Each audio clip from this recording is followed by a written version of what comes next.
Awal mula terbentuknya Pancasila sebagai dasar negara Indonesia.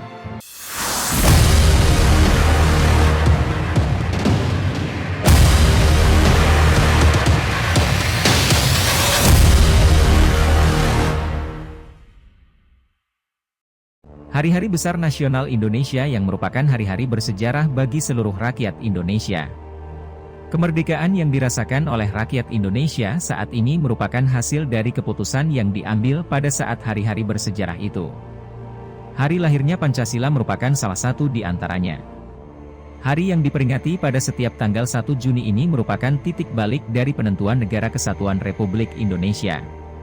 Dengan melalui banyak proses terbentuknya Pancasila, rumusan demi rumusan, menyatukan beberapa pendapat, serta menerima aspirasi rakyat sehingga melahirkan ideologi dan dasar negara Indonesia yang disebut Pancasila.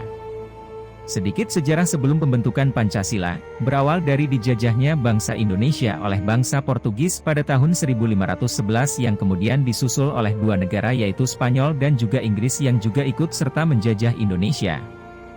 Hal ini yang merupakan awal dari keterpurukan bangsa Indonesia pada saat itu. Dan lebih buruknya, ditambah dengan kedatangan Belanda pada tahun 1596 yang kemudian dilanjutkan dengan pembentukan Verenigde Oostische Compagnie, VOC, tepatnya pada tanggal 20 Maret 1602 yang bertujuan untuk menguasai perdagangan di wilayah Asia. Pada tanggal 9 Maret 1942, penjajahan Belanda terhadap Indonesia berakhir. Berakhirnya penjajahan pemerintahan Hindia Belanda tanpa sebab atau yang sering disebut menyerah tanpa syarat. Belanda menyerah tanpa syarat terhadap tentara Jepang yang merupakan penjajah terakhir negara Indonesia sebelum akhirnya berhenti menjajah Indonesia dikarenakan tentaranya kalah melawan sekutu. Sebelumnya, tepat pada tanggal 7 September 1944 Jepang sempat memberi janji kemerdekaan kepada negara Indonesia di kemudian hari jika Indonesia mau membantu mereka untuk melawan sekutu. Pada tanggal 29 April 1945 Jepang kembali memberi janji. Namun, janji yang diberikan Jepang kali ini adalah janji kemerdekaan tanpa syarat. Hal itu tertera di dalam maklumat pembesar tertinggi sipil dari pemerintah militer Jepang di Jawa dan Madura atau yang sering disebut maklumat Gunseikan. Setelah kejadian itu maka dibentuknya Badan Penyelidik Usaha-Usaha Persiapan Kemerdekaan Indonesia, BUPKI, pada tanggal 29 April 1945 dan dilantik pada 28 Mei 1945. Badan ini yang bertanggung jawab untuk mengumpulkan usul-usul yang kemudian disampaikan kepada pemerintah Jepang untuk mendapat pertimbangan terkait kemerdekaan Indonesia. Selain itu, ini juga merupakan titik awal dari pembentukan Pancasila sebagai ideologi dan dasar negara. Segera setelah dilantik, BUPKI melangsungkan sidang pertamanya sehari setelah dilantik yaitu dimulai dari 29 Mei, 1 Juni 1945.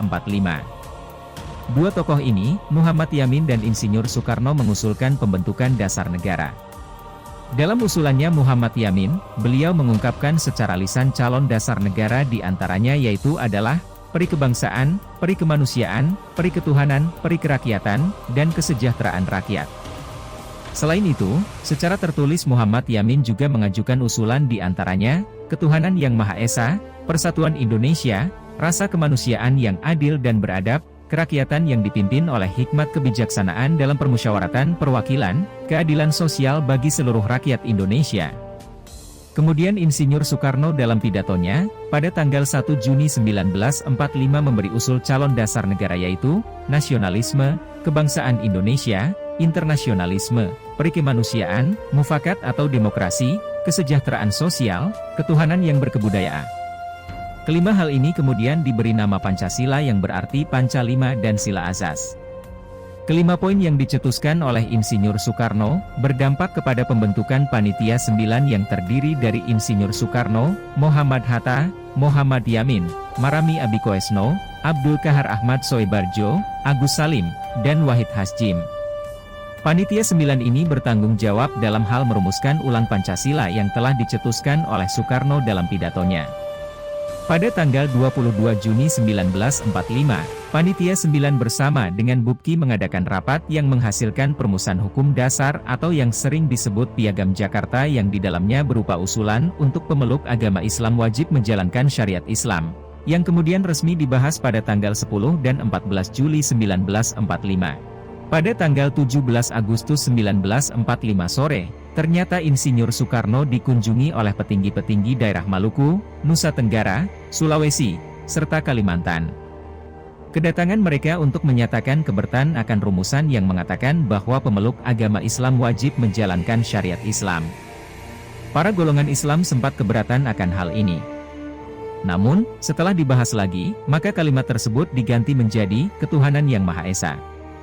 Setelah melewati beberapa masa, Presiden Soekarno memutuskan menetapkan UUD yang disahkan pada 18 Agustus lalu supaya menggantikan Undang-Undang Dasar Sementara, UUDS, yang membuat negara menjadi kurang stabil pada masa itu. Menyusul penggunaan kembali UUD 1945, Pancasila dalam pembukaan UUD merupakan Pancasila rumusan resmi yang juga adalah Pancasila yang ada saat ini. Mengingat kembali kejadian-kejadian ini membuat kita senantiasa terus memegang teguh Pancasila kita. Walaupun tidak seperti hari kemerdekaan, hari lahirnya Pancasila juga merupakan hari yang bersejarah bagi bangsa Indonesia. Sekalipun tidak dimeriahkan semeriah hari kemerdekaan, biasanya kiranya Pancasila dapat menjadi pegangan dan pedoman bagi kita sebagai masyarakat Indonesia.